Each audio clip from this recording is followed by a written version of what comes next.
The less you react to their actions, the less control they have over you. Remind yourself that while you cannot keep a passive-aggressive person from slamming doors and pouting, you can only control your response.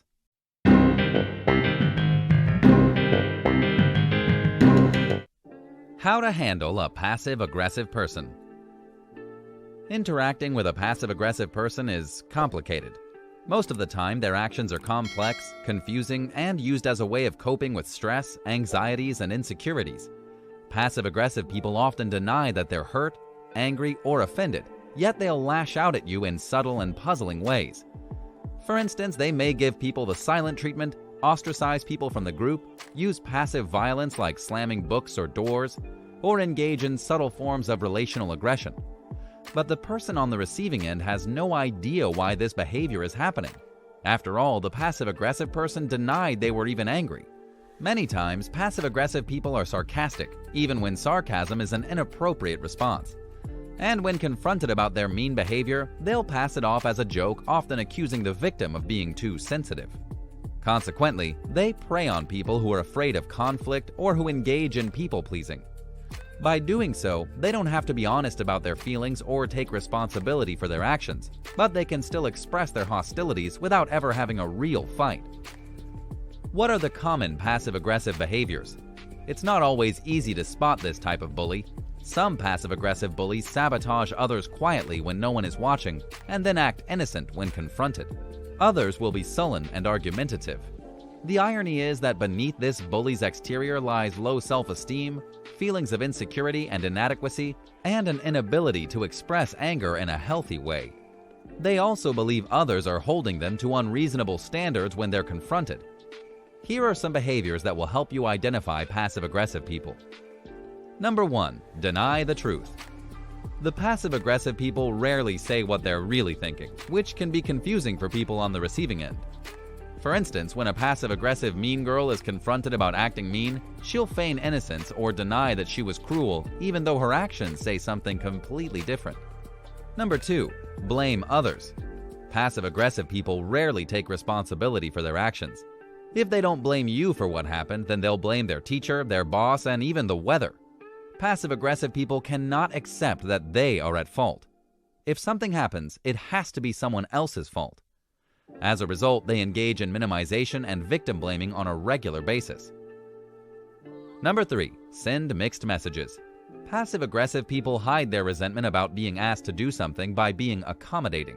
As a result, they may agree to do something, but really are angry about having been asked to do so.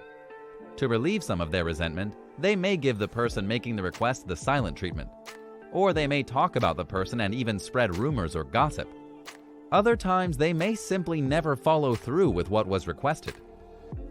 Number 4. Stuff their anger. Passive-aggressive people rarely show anger.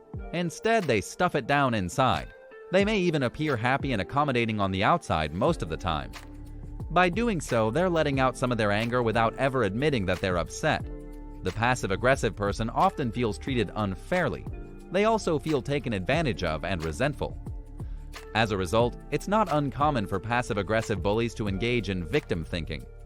If someone gets upset because of something they did, then in their mind, that person is bullying them. They never see themselves as a bully. How to cope with passive-aggressive people. Confronting a passive-aggressive person at school or at work requires honesty. Calling the behavior out with no apologies and setting boundaries is essential. Remember, passive-aggressiveness is a form of hostility and should be treated as such. What's more, passive-aggressive people do not openly discuss issues that may be bothering them. As a result, when confronted, they may make inappropriate remarks and mumble under their breath. Here are some other ways to overcome the negative effect of dealing with passive-aggressiveness. Number 1. Be direct.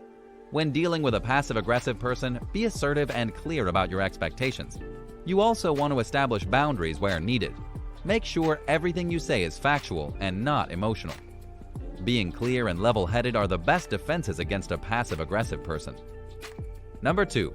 Control your response. Focus on staying calm, keeping your voice neutral, and holding your emotions in check. The less you react to their actions, the less control they have over you. Remind yourself that while you cannot keep a passive-aggressive person from slamming doors and pouting, You can only control your response. Respond in a healthy way to their unhealthy behaviors. Number 3. Recognize you cannot change them. While confronting passive-aggressive bullies about their behavior is a positive first step, there's no guarantee the person will accept what you're saying. Instead, focus on what you can do to improve the situation, like setting boundaries or communicating honestly about how their actions affect you. Number 4. Avoid getting offended. Remind yourself that a passive-aggressive person's anger stems from their background and is not your responsibility. You do not have to appease the passive-aggressive person. Stick to what you know is right regardless of their underhandedness or demands. Finally, number 5. Be empathetic. It's challenging to be compassionate and empathetic towards someone that is so difficult to be around. But in the end, it can be very effective. You could say something like, "It seems like you're frustrated by what happened at practice yesterday. That must be difficult." Remember, passive-aggressive people feel misunderstood. So if you try to understand where they're coming from, it can go a long way in helping you cope with their behaviors. What about dealing with a passive-aggressive person who is particularly close to you? How do you go about handling it in the best way possible? If you'd like to, let us know in the comments down below. If you enjoyed this video, I suggest you have a look at the video titled "How to Recognize a Narcissist" that you can find on this channel. I also invite you to subscribe to the channel if you haven't done so already and activate the notification bell. Thanks so much for watching and have a great day.